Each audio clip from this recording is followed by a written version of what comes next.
자, 오늘 이 살펴볼 에스겔서는 말이에요. 대선지서 중에서요. 매우 긴장을 가지고 있어요. 그렇죠? 그래서 아마 여러분들 중에 이 에스겔서를 다 읽어봤다. 한번 손 한번 들어주세요. 한 번이라도 읽어봤다, 에스겔서. 뒤에 친구, 좋아요. 근데 무슨 내용인지는 알겠어요? 읽어는 봤는데? 모르겠죠? 이게 도대체 무슨 내용일까? 왜냐면은 이게 내용이 어려울 수밖에 없어요. 왜냐면은 이건 묵시록이에요, 묵시록. 하나님한테 받은 환상이나 이런 것들을 적어놨기 때문에 여러분들이 환상을 이거를 해석을 해야지 이해가 되는 거거든요. 하지만 이 주제는 이제 간편해요. 주제가 뭐냐면은 암울했던 시대, 에스겔 시대가 어떤 시대냐면 나라가 망한 시대야. 우리나라도 나라가 망한 적이 있지. 그때가 언제예요? 100년 전에 일제치하에 있을 때 우리가 나라가 한번 망했었어요. 그때 우리를 희망찬 그 시대라고 그래요? 아니면 절망 가운데 있던 시대라고 그래요? 절망 가운데 있잖아. 목사님 광복절 할 때 왜 그 일본에서 그렇게 독립하게 됐을 때 광복절이라고 해요? 그 뜻이 뭔지는 알아? 애들아? 빛광자의 복복자인 줄 알지? 아니야. 빛광자의 회복할 복자야. 빛이 회복되다는 뜻이야. 빛 가운데 다시 돌아온다는 뜻이야. 그러니까 지금 이 에스겔서도 마찬가지예요. 지금 나라가 완전히 망해버렸어. 이 유다가 완전히 망해가지고 절망 가운데 있단 말이야.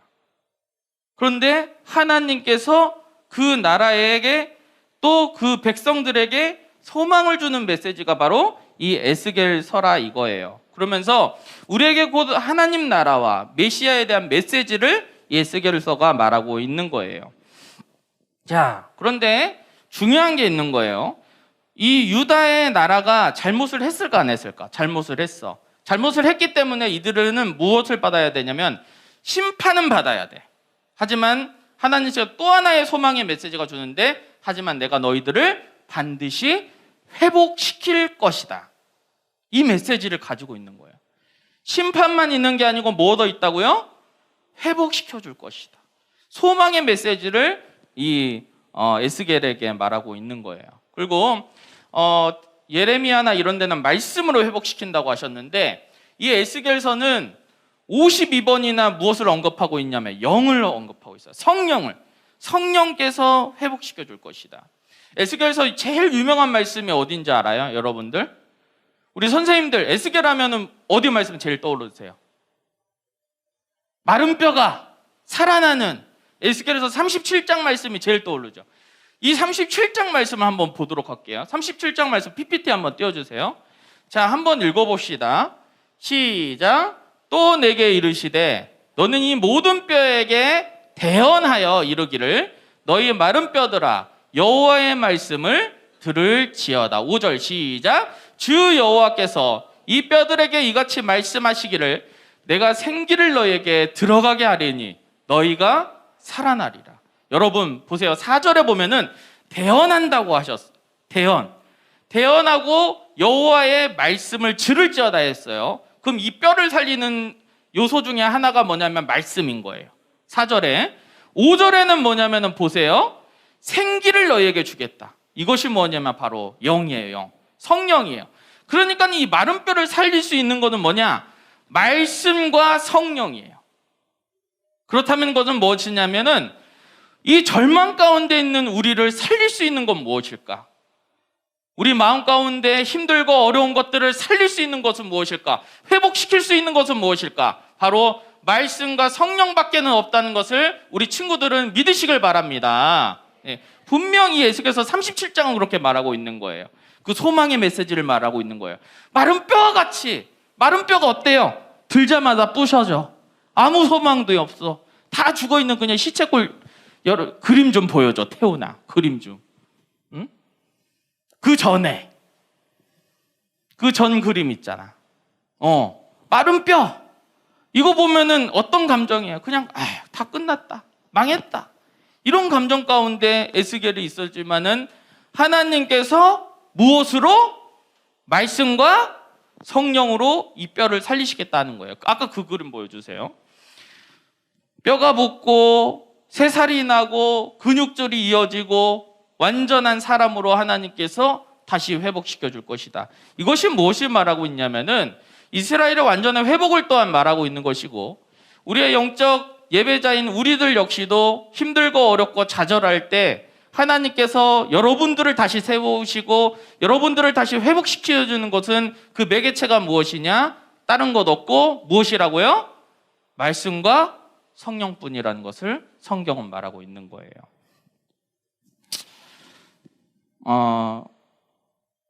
우리 그 요한복음 3장에 보면은 그 니고데모라는 사람이 나와요. 여러분들 아실지 모르겠어요. 니고데모라는 이 바리새인이에요. 바리새인이 밤에 찾아와요.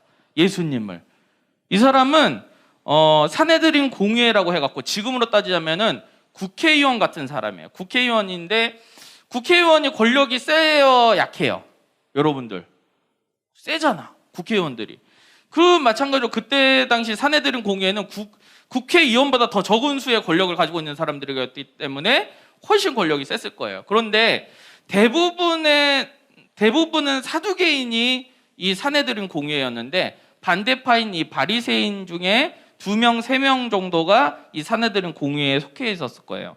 자, 그런데 그 2명, 3명 중에 한 명이 바로 이 니고데모라는 사람인데, 이 니고데모라는 사람이 밤에 찾아왔어요. 예수님을.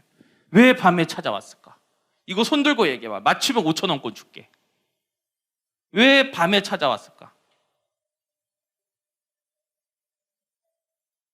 왜 밤에 찾아왔냐? 여러분들 도둑질은 낮에 할까 밤에 할까? 밤에 하지. 나쁜 짓은 밤에 할까 낮에 할까? 밤에 하지. 그러면 지금 니고데모가 밤에 온다는 건 뭔가 숨길 게 있는 거예요, 없는 거예요? 있는 거예요. 이거를 사두개인들한테 자신이 별로 권력이 작은 이 바리새인 중에 한 명이 자기가 예수님을 만나는 걸 들켰다. 그러면 문제가 되는 거예요. 그래서 밤에 몰래 찾아와요.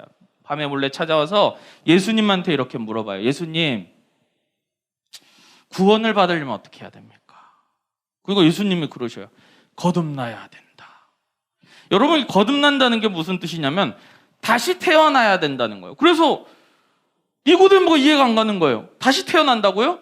제가 어머니 뱃속으로 다시 들어가야 됩니까? 아니, 물과 성령으로만 너가 거듭날 수 있다고 하는 거예요.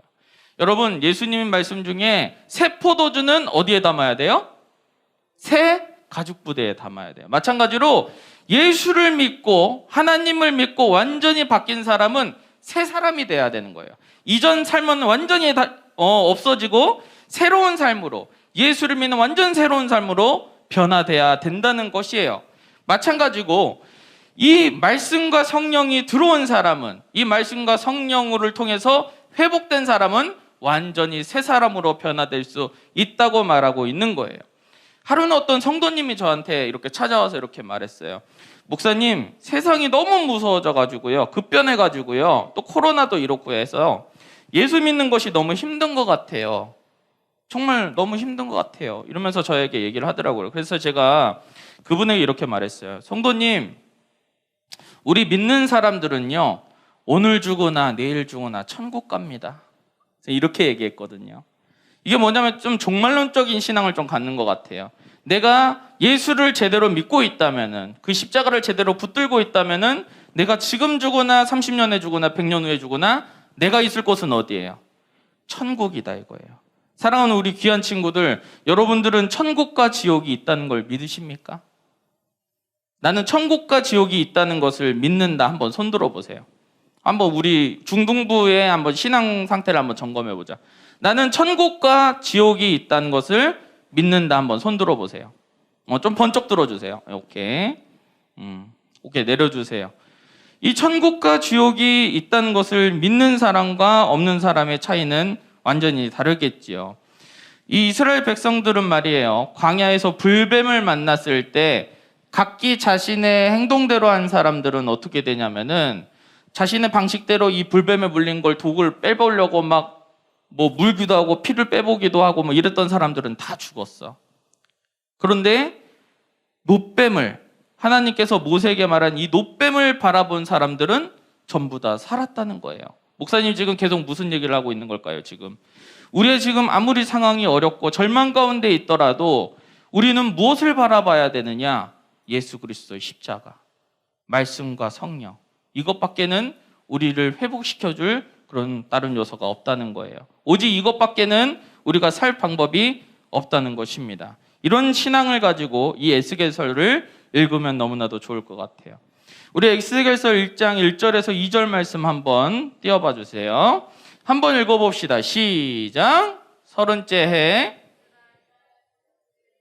자, 다시 한번 큰 소리로 1절 시작. 30째 해.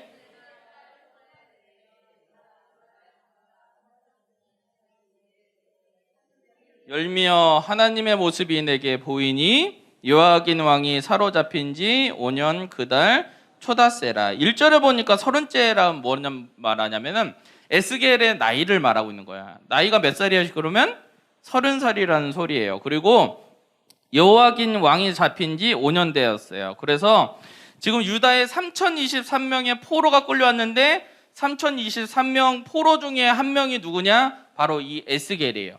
근데 이 에스겔이 지금 어떤 상황이 있냐면 나라가 망했어. 자기는 포로야.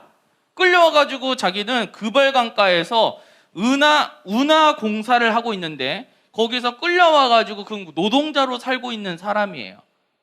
그 그발강가에서 나라가 완전 망한 상태에서, 지민아, 나라가 완전히 망한 상태에서 그발강가에서 완전 좌절 가운데 있는 이 에스겔에게 하나님께서 나타나신 거예요. 그게 바로 3절, 4절, 5절 말씀인데 3절 말씀 한번 봅시다. 성경 보세요. 성경에 보면은 3절 한번 읽어봅시다. 시작. 갈대아 땅 그발강가에서 여호와의 말씀이 부시 아들 제사장 나 에스겔에게 특별히 임하고 여호와의 권능이 내 위에 있느니라. 그런데 하나님께서 에스겔에게 무엇을 보여주셨는지 한번 보도록 할게요. 4절 5절이에요. 시작. 내가 보니 북쪽에서부터 폭풍과 큰 구름이 오는데 그 속에서 불이 어떻게 해요? 번쩍번쩍하여 빛이 그 사방에 비치며 그 불 가운데 단새같이 나타나 보이고 5절 시작. 그 속에서 네 생물의 형상이 나타나는데 그들의 모양이 이러하니 그들에게 사람의 형상이 있더라. 한번 그 그림 한번 보여주세요. 태훈 우리 학생. 그 다음이에요. 네. 이게 그 다음이 더 잘 나올 것 같아요. 그림. 이 완전 좌절 가운데 있는 에스겔에게 그발강가에서 완전히 시무룩해서 꽂아놓은 보리자루 같이 그냥 절망 가운데 있는 이 에스겔에게 하나님께서 그 보좌를 보여주시는 거예요. 하나님의 보좌를. 그 보좌가 어떻게 생겼다고 그래요? 네 생물이 그 밑에 있고 그 밑에 뭐가 있어요? 바퀴가 있고 그 위에는 번쩍번쩍하고 있다니. 그 보좌가 하나님의 불전차라고 불리는 이것이, 하나님의 보좌로 불리는 이것이 에스겔 눈앞에 나타난 거예요. 환상을 보여주시는 거예요. 그럼 왜 이 환상을 보여주셨을까? Why? 왜? 태희야, why? 왜 그럴까? 그 이유가 궁금하지 않아요? 그 이유는 뭐냐? 이 보좌의 뜻이 뭐냐면은, 여러분 저 바퀴가 몇 개 있어요? 지금 4개 있죠. 사방이에요. 사방이 뭘 말해요? 동서남북을 말해요. 동서남북. 하나님께서는 전 세계 어디든지, 동서남북 어디든지 계시는 편재성, 무소불위한 하나님이라는 것을 보여주시는 것이고, 그 권능의 그 보좌를 보여주심으로써 자신이 전지전능한 하나님이라는 것을 에스겔에게 보여주고 있다는 거예요. 왜 이것을 보여주느냐? 에스겔은 지금 절망 가운데 있었거든. 하나님 이제 끝났어요. 우리나라도 끝났어요. 나도 내 사명 다 놓을 거예요. 그런데 이 보좌를 하나님께서 보여주심으로써 에스겔이 회복되게 되는 거예요. 그게 무엇이냐면은, 내가 믿고 있는 이 하나님은 이 과거와 현재와 미래를 오가는 시공간을 초월하신 분이시고, 바로 나라를 망하게도 하시고 나라를 세우기도 하시고 왕을 망하게도 하시고 왕을 세우기도 하시는 역사의 주관자이시구나. 하나님께서 이 역사를 다스리고 계시는구나. 우리도 그 중에 하나인 이 이스라엘이 멸망하고 다시 하나님께서 회복시켜 주시는 이 어떻게 보면은 역사의 톱니바퀴 가운데 있구나라는 것을 에스겔이 깨닫게 되는 거예요. 그리고 또 깨달은 게 뭐냐면은 바로 자신의 사명인 거예요. 자신이 무엇으로 불림받았냐면은 왓치맨이라고 불리는 파수꾼으로 자신이 하나님한테 부름받았다는 것을 깨닫게 되는 거예요. 그것이 다시 회복되게 되는 것이죠.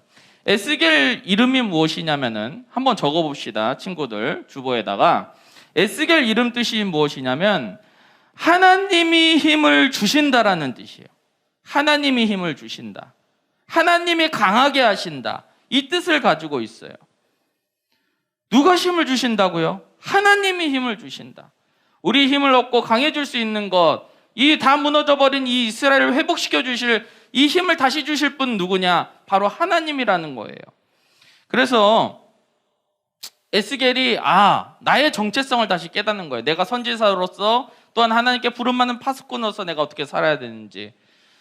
근데 이 파수꾼의 삶은 말이에요, 여러분 쉬운 게 아니에요. 에스겔서 3장 18절에서 19절 말씀 한번 띄워봐 주세요. 한번 에스겔서 3장 18절에서 19절 말씀 띄워봐 주세요. 네, 한번 읽어봅시다. 시작. 가령 내가 악인에게 말하기를 너는 꼭 죽으리라 할 때 내가 깨우치지 아니하거나 말로 악인에게 일러서 그의 악한 길을 떠나 생명을 구원하게 하지 아니하면 그 악인은 그의 죄악 중에 죽으려니와 내가 그의 핏값을 내 손에서 찾을 것이고. 19절 한번 보세요.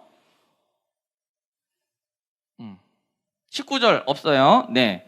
자, 18절의 내용이 뭐냐면은 여러분들 하나님께서 이렇게 말하고 있는 거예요. 내가 분명히 너에게 말할 수 있는 입을 주지 않았니? 그런데 너가 악인에게 가서 너가 지금 잘못된 행동을 하고 있는 거야. 하나님한테 돌아와.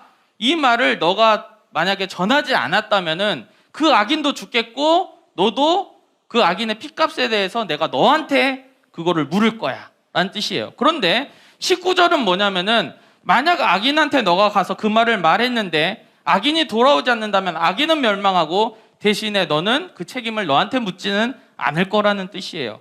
근데 이 말이 참 얼마나 무서운 말인지 모르겠어요. 목사님도 어떻게 보면은 목회자로서 왓치맨의 역할을 감당해야 되잖아요. 근데 여러분들도 마찬가지예요.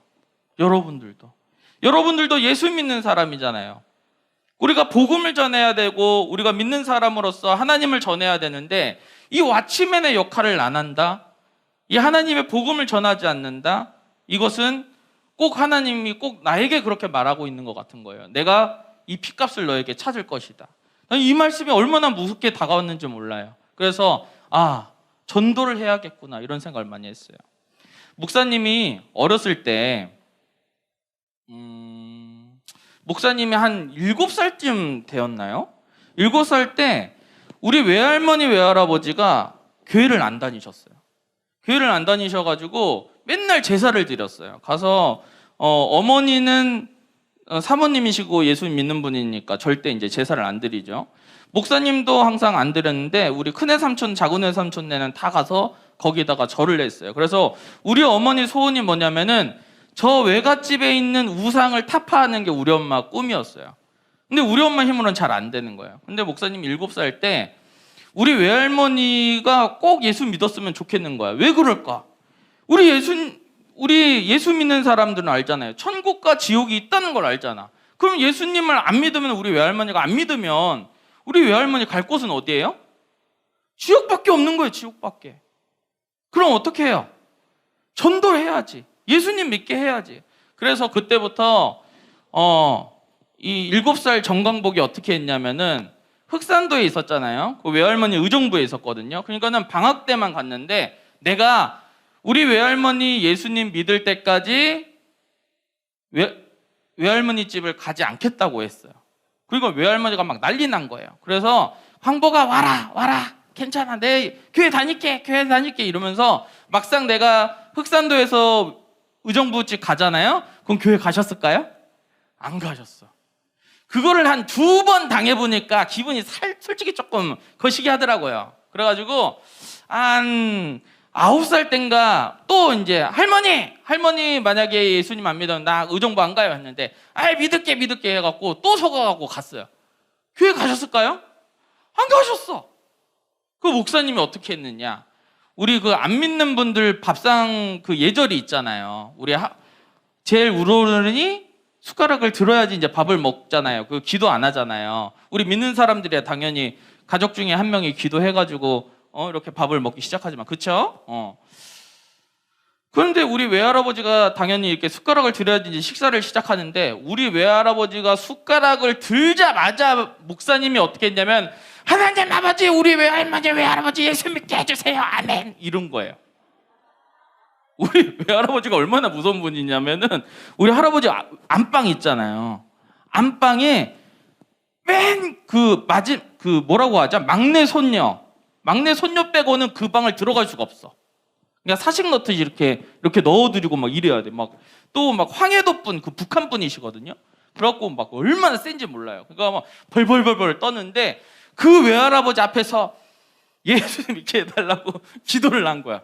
그러니까는 우리 외할머니, 우리 엄마, 우리 외할아버지 이렇게 넷이서 앉아서 했는데, 그 분위기가 어땠을 것 같아요? 우리 엄마는 막 숟가락을 막 달달달달달 이렇게 떠시더라고. 근데 저는 9살 정광복은 담대했어. 왜냐? 내가 지금 몇 대 맞더라도 우리 외할머니, 외할아버지가 예수 믿어야지. 어떻게? 어디 가셔? 천국 가신다 이거예요. 이 확신이 있었거든. 그러니까는 그냥 거기다 질러놓고 그냥 나는 그 김치찌개 먹고 있었거든요. 그러니까는 외할머니가 나의 이 담대한 모습을 보고, 또 한편으로는 미안한 생각도 든 거예요. 얼마나 이 아이가 갈급했으면 두들겨 맞을 거 각오하고 지금 이러고 있을까. 그때부터 외할머니가 그 다음 주에 교회를 가셨어요. 그래서 우리 할머니 지금 집사님이세요. 집사님. 우리 외할아버지도 교회 다니시고. 그 9살 정광복 입장에서는 우리 외할머니, 외할아버지는 살려야 할 영혼이라는 거예요. 파수꾼의 역할을 감당했어야 되는 그 영혼이었다는 거예요. 우리 사랑하는 우리 친구들, 오늘 무슨 날이에요? 행사 무슨 행사예요? 올 출석데이죠. 올 출석데이예요. 다음 주부터 우리가 한 달 동안 뭐예요? 전도축제 해요.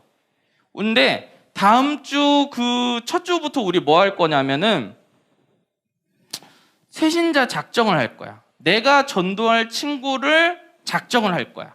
그런데 한 명이어도 좋아요. 그런데 여러 명이었으면 더 좋겠는데, 한 명이어도 집중적으로 그 친구만 케어할 수 있게끔 목사님과 임원 선생님들이 준비를 해줄 거야. 매주 나가는 선물을 준비해 줄 거야.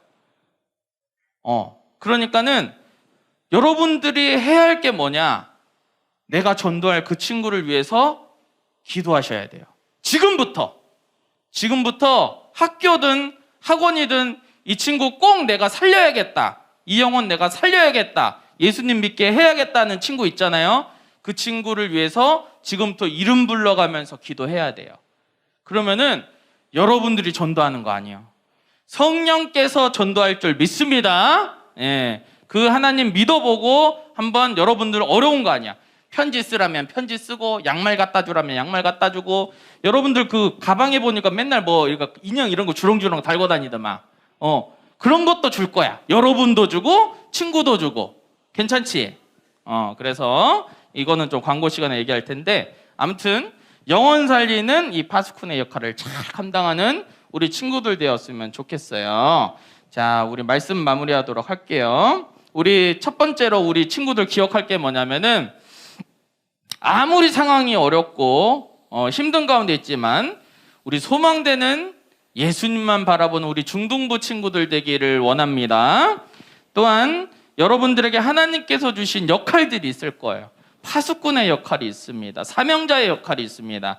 그 역할 잘 감당하는 우리 중등부 친구들 되시길 주님의 이름으로 축복하도록 하겠습니다. 아멘.